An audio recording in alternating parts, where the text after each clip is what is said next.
At 58 years old, I went from performing surgeries in a $4.7 million home to driving Uber in a rusted Honda Civic, all because my father-in-law was the most powerful judge in Connecticut.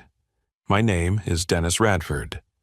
3 years ago, I was chief of orthopedic surgery at Hartford Medical Center. I had everything a man could want. A beautiful home in West Hartford with 8 bedrooms and a pool house bigger than most people's actual homes, a wine cellar worth more than most people's retirement funds, and a medical practice that brought in $2 million a year. I drove a Mercedes S-Class. My wife Beatrice wore designer clothes and spent her afternoons at the country club playing tennis with the governor's wife. Now I pick up drunk college students at 2 in the morning for $15 fares, praying they won't vomit in my backseat because I can't afford the $100 cleaning fee Uber charges drivers. You might wonder how a man falls that far, that fast. The answer is simple.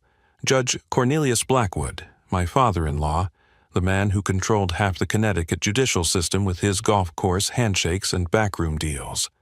When his daughter Beatrice decided she was bored with our marriage and wanted to run off with her 28-year-old personal trainer named Rodney, Judge Blackwood made sure I didn't just lose the divorce. He made sure I lost everything. You were useful for keeping my daughter respectable after her first disaster of a marriage, he told me outside the courthouse the day my medical license was revoked. But she's done with you now, and when a Blackwood is done with someone, they disappear. You'll never practice medicine again. You'll never earn more than minimum wage. I've made sure of that. He was right. Every door in Connecticut slammed shut. Every medical job application was rejected before I could even interview. My colleagues stopped returning my calls. Even my country club membership was revoked for conduct unbecoming of a member, though no one could explain what conduct they meant. But last Tuesday night, an 82-year-old woman got into my car at 11 p.m. outside a mansion in Fairfield. She was wearing pearls and a black wool coat that probably cost more than I make in 6 months. She studied my face in the rearview mirror for a long moment before she spoke. "You're Margaret Pauline Radford's son, aren't you?" Those 8 words changed everything. Because my mother had been dead for 46 years. Or so I'd believed every single day since my father told me she died of cancer when I was 12 years old. The woman in my back seat pulled out a business card with gold-embossed letters. "My name is Constance Drummond. Your mother and I started Pfizer's first real competitor in 1978. She didn't die, Dennis. She's been looking for you your entire life." What she told me next made me pull over on I-95, my hands shaking so badly I couldn't hold the steering wheel. Because my mother hadn't just been alive all those years. She'd been building an empire worth $47 million, and she'd left every penny of it to me. But that wasn't even the biggest shock of the night. The real surprise was what she'd bought with that money over the years, specifically 15% of Blackwood Industries, my father-in-law's company. She'd been planning something, she'd been waiting, and even though she died 3 years ago, right when my divorce started, she'd left behind everything I needed to destroy the man who destroyed me. Judge Cornelius Blackwood thought he'd erased me. He had no idea he'd just cleared the path for me to discover the truth about who I really was and what my mother had spent 40 years preparing for me to inherit. This is the story of how I lost everything, found out my entire life was built on a lie, and discovered that sometimes revenge is best served by someone who's been planning it before you were even born. Someone who loved you enough to buy shares in your enemy's empire. Someone who knew that one day you'd need more than money, you'd need power, and she'd made sure I'd have both. My name is Dennis Radford. My mother was Margaret Pauline Radford, founder of Drumex Pharmaceuticals. My father was Harold Radford, a paper mill worker who kidnapped me when I was 2 years old, because he couldn't handle his wife being more successful than him. My ex-wife is Beatrice Blackwood, who's about to lose everything she stole from me. And her father, Judge Cornelius Blackwood, is about to learn what happens when you destroy the wrong person's son. This isn't just a story about money or revenge, It's about discovering that the person you've mourned your entire life has been watching over you, protecting you, and preparing for the exact moment when you'd need her most. Even from beyond the grave, my mother was about to teach Judge Blackwood a lesson he'd never forget. You can take everything from a man, but you can't take away his bloodline. And sometimes that bloodline is worth more than you could ever imagine. The night Constance Drummond got into my Uber started like 1,000 other nights. I was parked outside a Dunkin' Donuts, eating a $2 egg sandwich that would be my only meal until breakfast, when the ride request came through. Fairfield Avenue, the wealthy part of town I usually avoided, but it was a $30 fare, and I needed the money. I had no idea I was about to pick up the woman who knew my mother's biggest secret.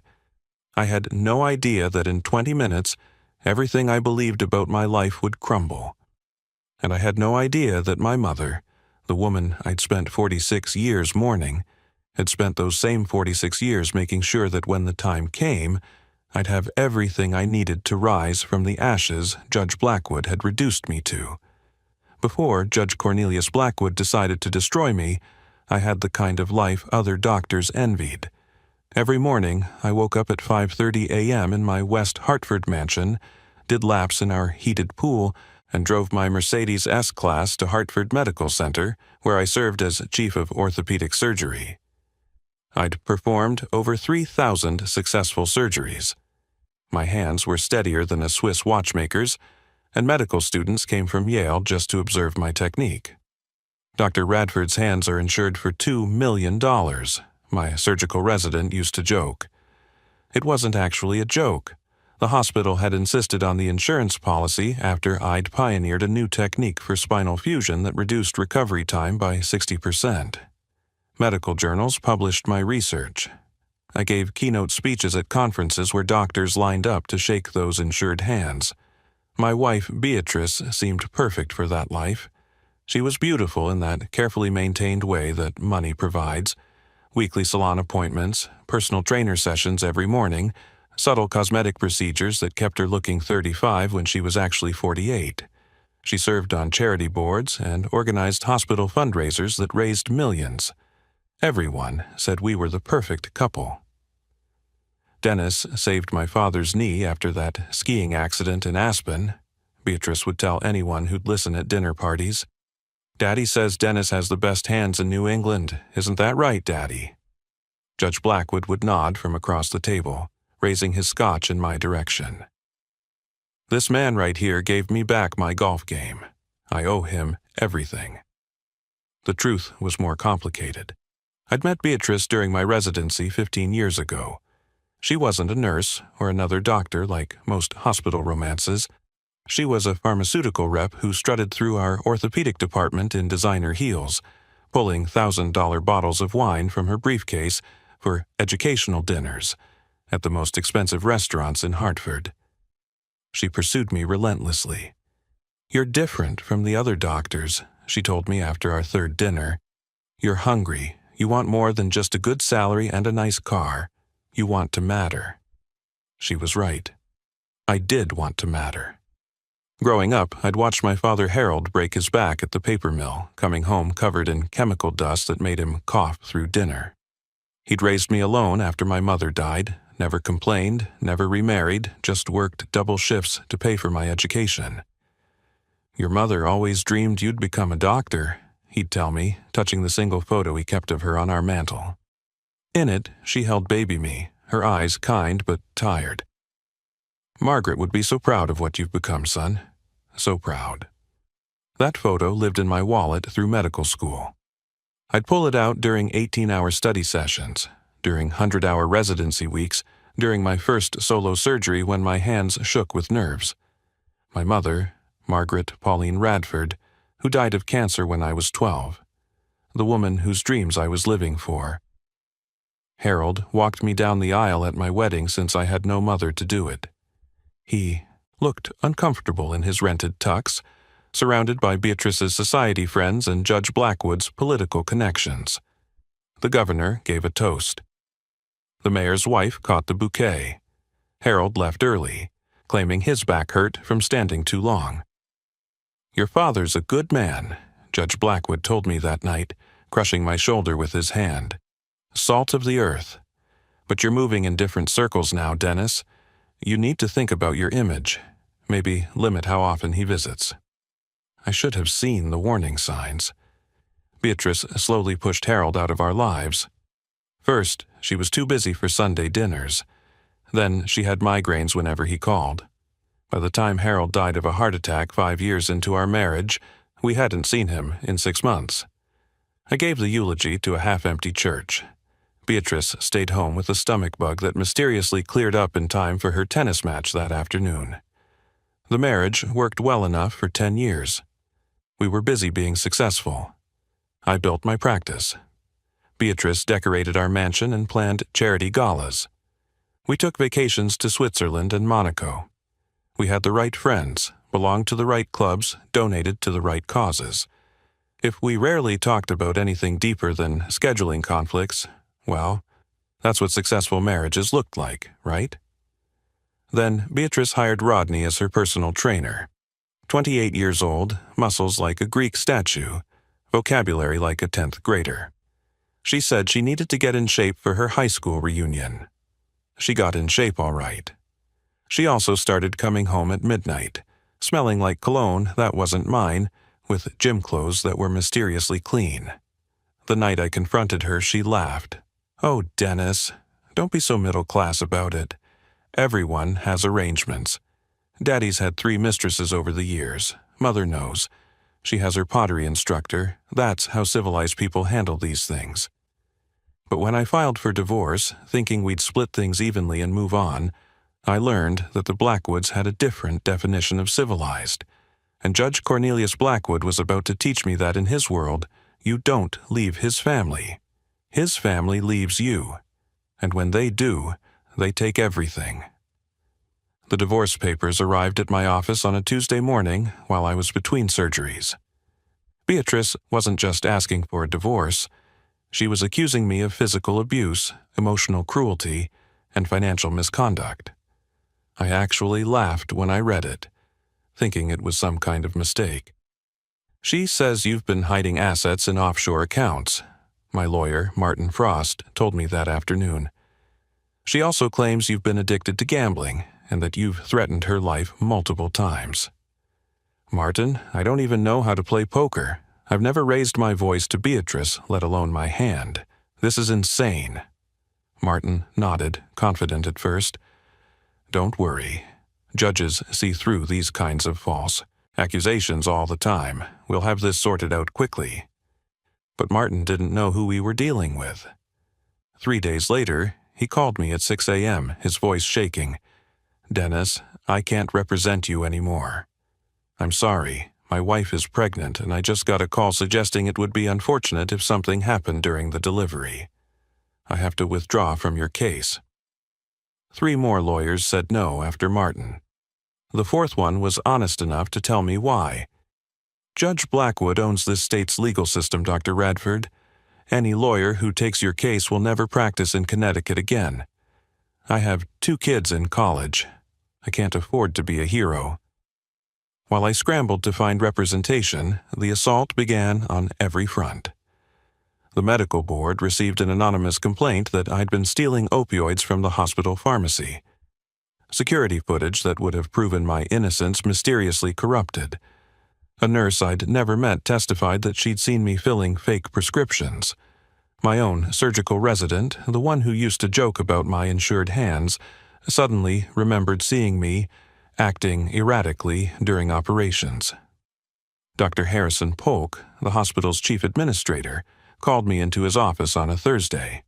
We'd been friends for 10 years. Our kids went to the same school. "Dennis, I have to suspend you pending investigation. The board is demanding it. Harry, you know me. You know this is all lies." He couldn't meet my eyes. "Judge Blackwood plays golf with every member of our board. His nephew is our biggest donor. My hands are tied. Clear your office by 5 o'clock. The divorce trial was assigned to Judge Frederick Morton, Blackwood's Yale roommate and golf partner of 30 years. My new lawyer, a public defender named Carol, who was the only one willing to take the case, tried to file for a change of venue. Motion denied. Judge Morton ruled without looking up from his papers. The trial was a masterpiece of orchestrated destruction. Beatrice took the stand in a conservative gray dress, her makeup subtle, tears perfectly timed as she described years of torment that never happened. He would fly into rages over the smallest things, she sobbed. If dinner was 5 minutes late, he'd throw plates.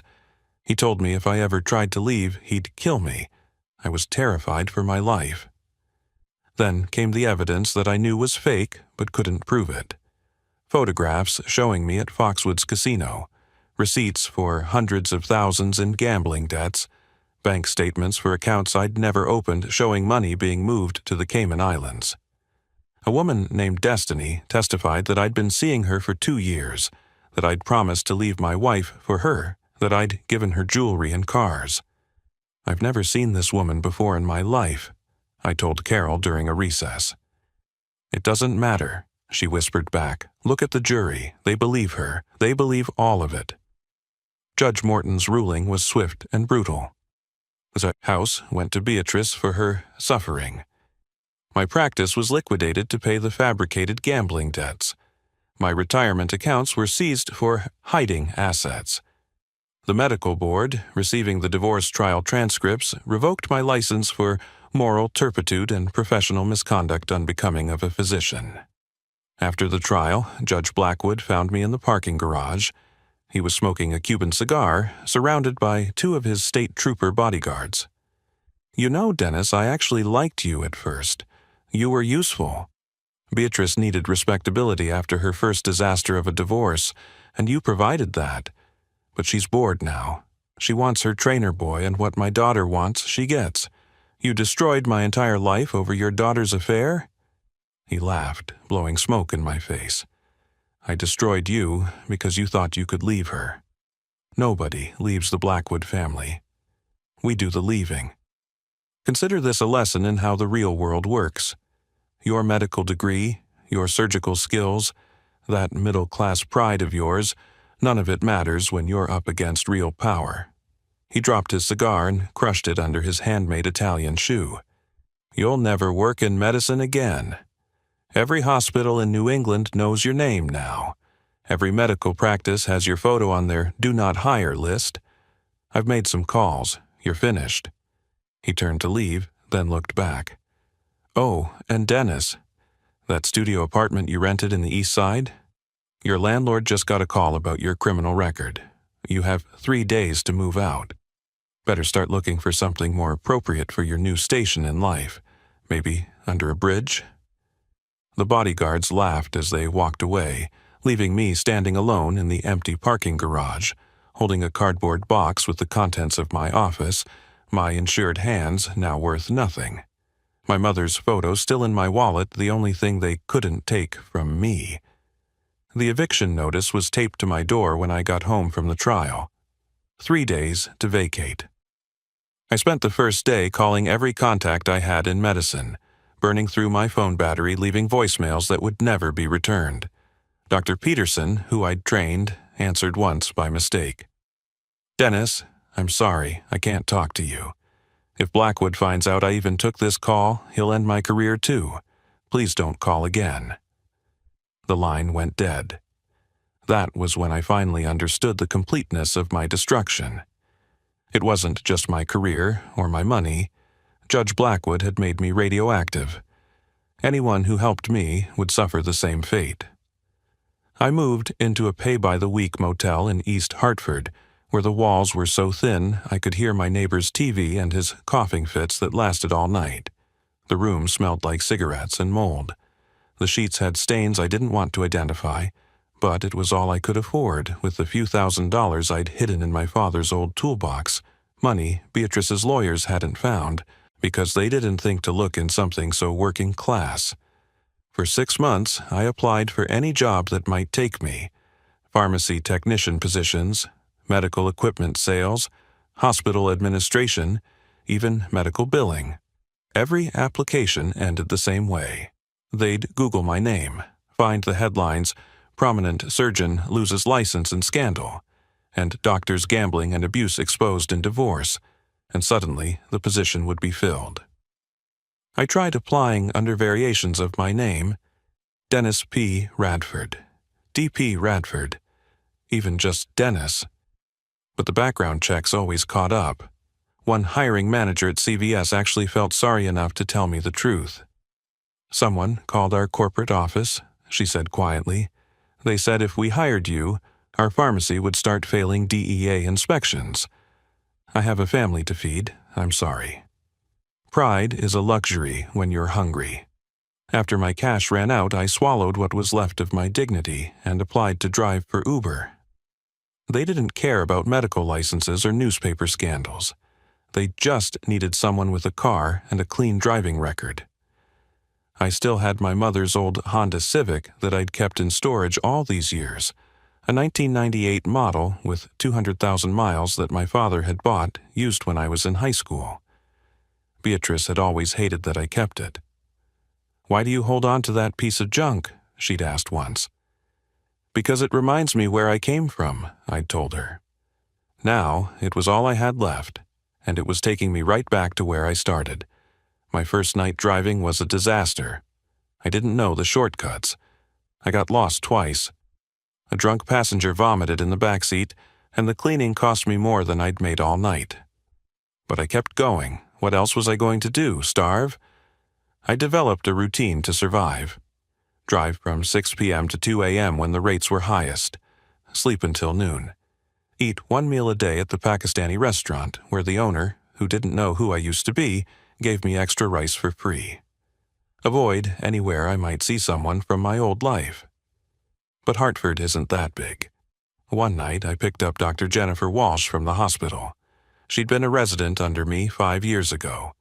She got in the car, looked at her phone, then froze when she recognized my voice giving her the standard Uber greeting. "Dr. Radford. Dennis, oh my God." "Hello, Jennifer." She was quiet for the entire 15-minute ride. When we arrived at her apartment, she got out without a word, but she left a $100 tip on the app. The note said, "I'm sorry. We all know it wasn't true. That $100 bought me groceries for 2 weeks. I wanted to be proud, to refuse pity money, but pride doesn't fill your stomach or pay for gas. For 2 years, this was my life.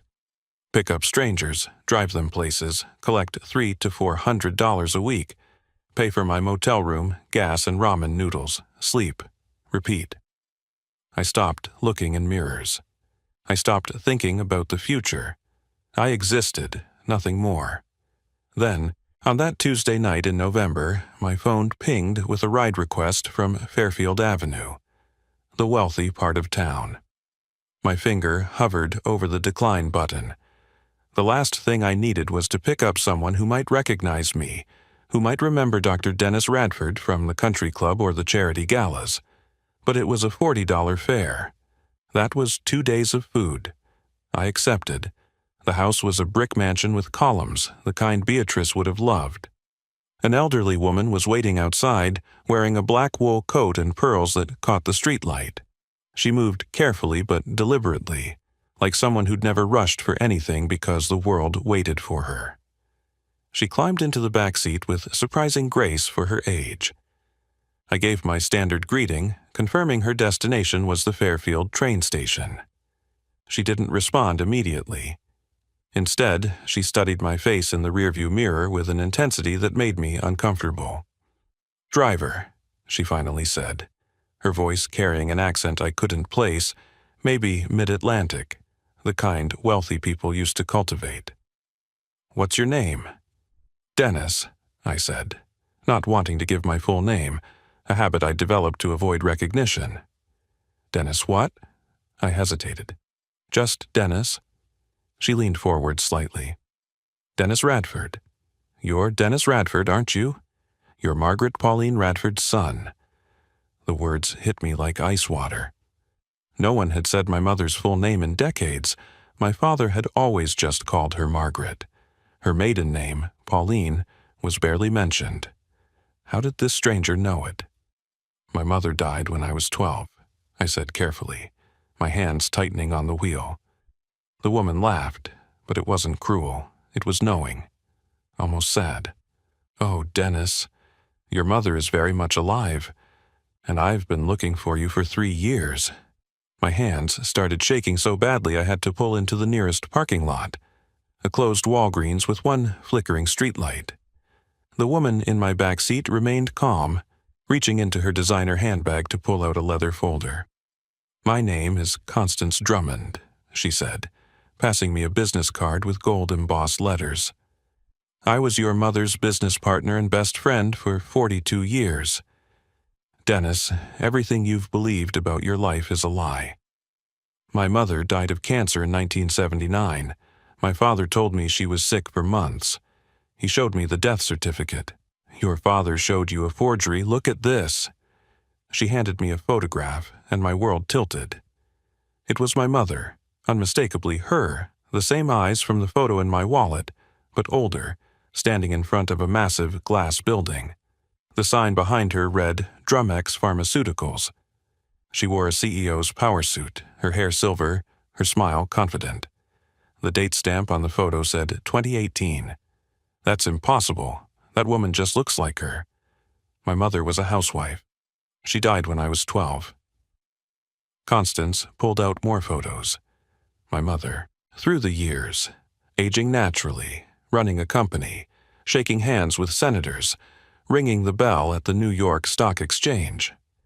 In one photo from 2015, she stood at what was clearly a medical conference. The banner behind her read, Drumex Pharmaceuticals announces breakthrough in cholesterol management. Your mother was never a housewife, Dennis. She was a biochemist with a PhD from MIT. She and I started Drumex Pharmaceuticals in 1978 with a $10,000 loan and 3 patents she'd developed. By 1979, we had our first $1 million contract. That's when your father snapped. My throat felt like sandpaper. What are you talking about? Harold was a good man, Dennis, but he was also a man of his time. He couldn't handle his wife earning 10 times his salary. He couldn't handle her traveling to conferences, managing male employees, being written about in Time magazine as one of the women revolutionizing medicine. So one night in March 1979, while Margaret was at a conference in Chicago, Harold packed you up and disappeared. She pulled out a newspaper clipping from the Boston Globe, dated April 1979. The headline read, Pharmaceutical executive's son kidnapped by father in custody dispute. He took you and ran.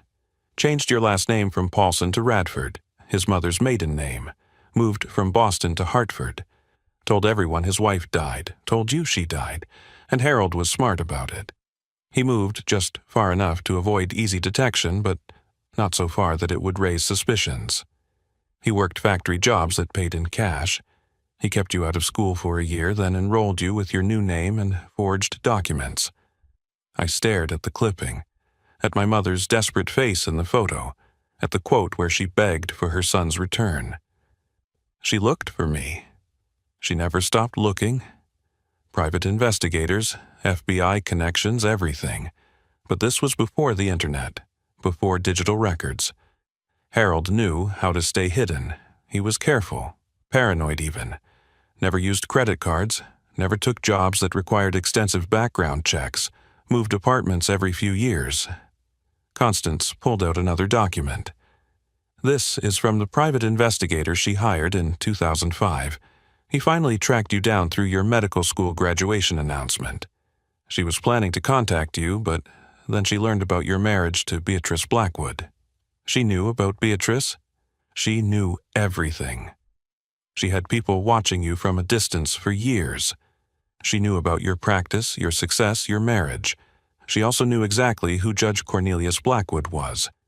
That's why she started buying shares in his company through shell corporations. 15% over 20 years, piece by piece, never enough at once to trigger SEC notifications. Why didn't she just call me, write to me, show up at my door?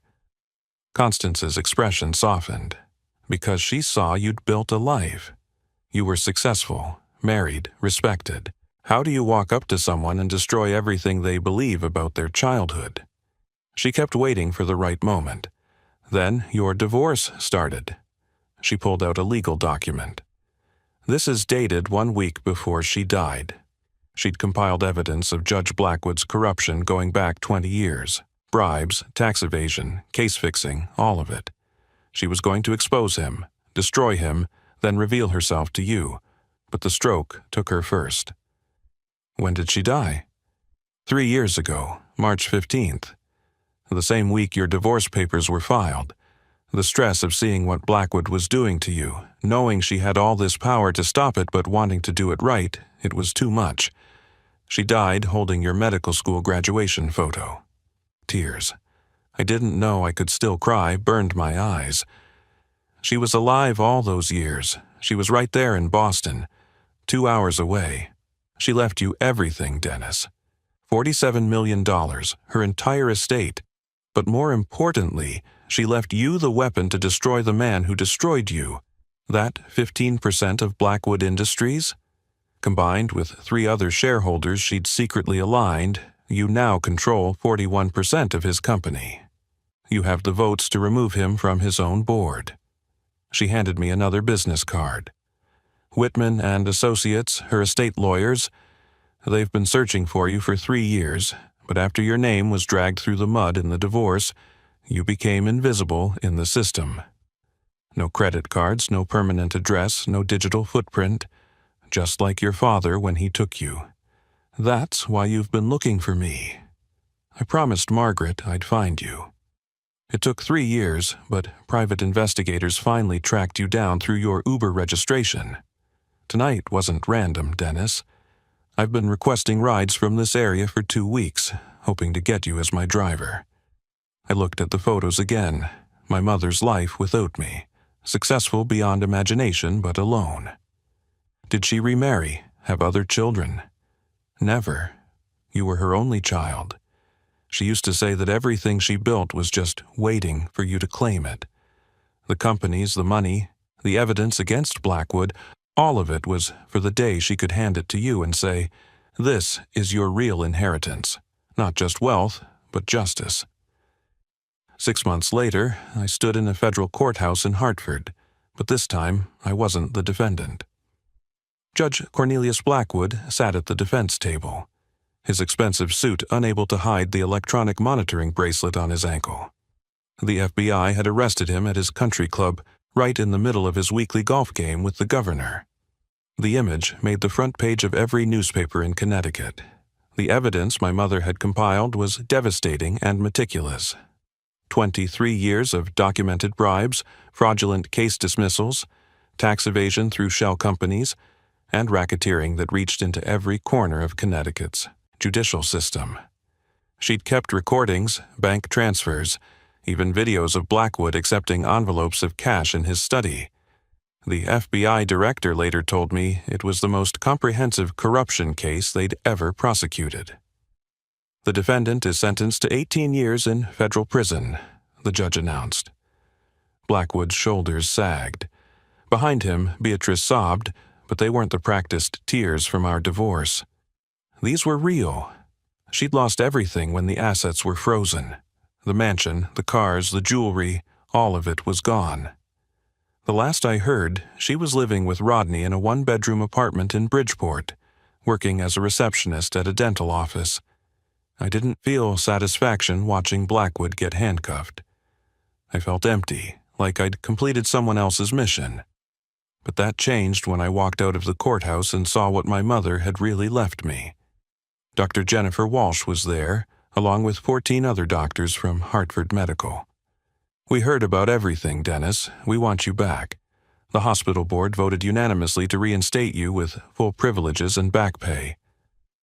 I appreciated the gesture, but my hands weren't the same after 3 years of gripping a steering wheel 12 hours a day. The precision was gone, the steadiness that once made me a great surgeon. Instead, I took a teaching position at Yale Medical School, Professor Dennis Radford. My mother would have liked that. With part of the inheritance, I established the Margaret Pauline Radford Foundation.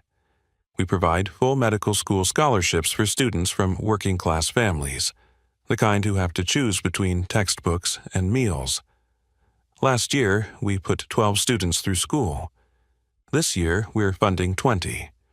I also tracked down my father's grave in Hartford's Cedar Hill Cemetery. He'd died alone while I was building my practice, too proud to reach out after Beatrice had pushed him away. Constance came with me the first time I visited. "He loved you," she said, standing beside me at the simple headstone. Margaret knew that. Even after everything, she never hated Harold. She understood he was terrified of losing you to her success. He was wrong, but his love for you was real. "He called her once," Constance continued. "The day you graduated medical school. Margaret had given interviews about searching for you, and Harold saw one. He called her office and said, 'You should see what he became, Maggie. You should see our boy.' Then he hung up before she could trace the call. I found the recording in my mother's papers later. 15 seconds of my father's voice, proud and broken at the same time. I keep it on my phone. Sometimes I listen to it while driving. Yes, I still drive Uber one night a week. My accountants think I'm crazy, but it keeps me grounded. Last week, I picked up a young woman from the hospital, still in scrubs, exhausted from a 30-hour shift. "Rough night?" I asked. "Residency is killing me," she said. "I'm thinking about quitting. My dad says I'm wasting my life becoming a doctor when I could join his real estate business. Can I tell you something?" I said. "I've been a surgeon, I've been broke, I've been destroyed, and I've been rebuilt. The only thing that matters is whether you're living your own life or someone else's version of it." That sounds like there's a story there. There is. My mother spent 40 years building an empire I never knew existed, all because she refused to live the life others expected of her. My father kidnapped me because he couldn't accept her success. My ex-father-in-law destroyed me because I didn't follow his rules. But here's what I learned. Sometimes losing everything is the only way to find out who you really are. She was quiet for a moment. "Did you ever regret becoming a doctor?" "Never. Not even when I lost my license. Not even when I was sleeping in a motel that rented rooms by the hour. Being a doctor wasn't just my job. It was who I was meant to be. My mother knew that, even from a distance. She saw me become what she dreamed I could be, even if she couldn't tell me she was watching." When we arrived at her apartment, she paused before getting out. "Thanks, I needed to hear that." "One more thing," I called after her. "Your father's wrong. You're not wasting your life. You're saving lives. That's worth more than all the real estate in Connecticut." She smiled and went inside. The ride was $12. She tipped $50. Judge Blackwood was right about one thing. I never practiced medicine the same way again. Now I practice it better. I teach students who remind me of myself at that age, hungry and desperate to matter. I tell them about the surgeon with insured hands who lost everything and found out his dead mother had spent 40 years planning his redemption. I tell them about justice that comes not from anger but from patience, from a woman who loved her son enough to buy shares in his enemy's empire. Most importantly, I tell them this: your life can be built on lies and still lead to truth. Your family can betray you and save you in the same story. You can lose everything that matters and discover it wasn't what mattered at all. My name is Dennis Radford. My mother was Margaret Pauline Radford, who built an empire while searching for her stolen son. My father was Harold Radford, who loved me enough to do the wrong thing for what he thought were the right reasons. I was married to a woman who never loved me, controlled by a man who tried to erase me. But I'm still here, still driving, still teaching, still remembering that sometimes the most important person in your story is the one you thought was gone forever. The Blackwood family thought power meant controlling others. My mother knew better. Real power is playing the long game, even from beyond the grave. Our real power is loving someone enough to let them live their lie until the truth can save them. Real power is knowing that justice doesn't always come from the courts. Sometimes it comes from the back seat of an Uber, delivered by an 82-year-old woman with pearls and perfect timing, carrying business cards and photographs that rewrite everything you thought you knew about yourself. Outro. Thank you for listening to this story of loss, betrayal, and the ultimate discovery that sometimes our greatest inheritance isn't money but truth. If this story moved you, touched your heart, or reminded you that redemption can come from the most unexpected places, please take a moment to like this video. Your support helps these stories reach others who might need to hear them. Share this video with someone who needs reminding that rock bottom isn't the end, but sometimes the foundation for something greater. Leave a comment below, sharing your thoughts or your own experiences of discovering family secrets or overcoming betrayal. I read every single comment, and your stories inspire the ones I tell. And don't forget to subscribe to this channel for more powerful, emotional stories that remind us all that life's greatest plot twists often come when we think the story is over. Hit that notification bell so you never miss a story of human resilience, unexpected justice, and the truth that waits patiently for its moment to change everything. Until next time, remember, sometimes the person trying to destroy you is just clearing the path for you to discover who you really are.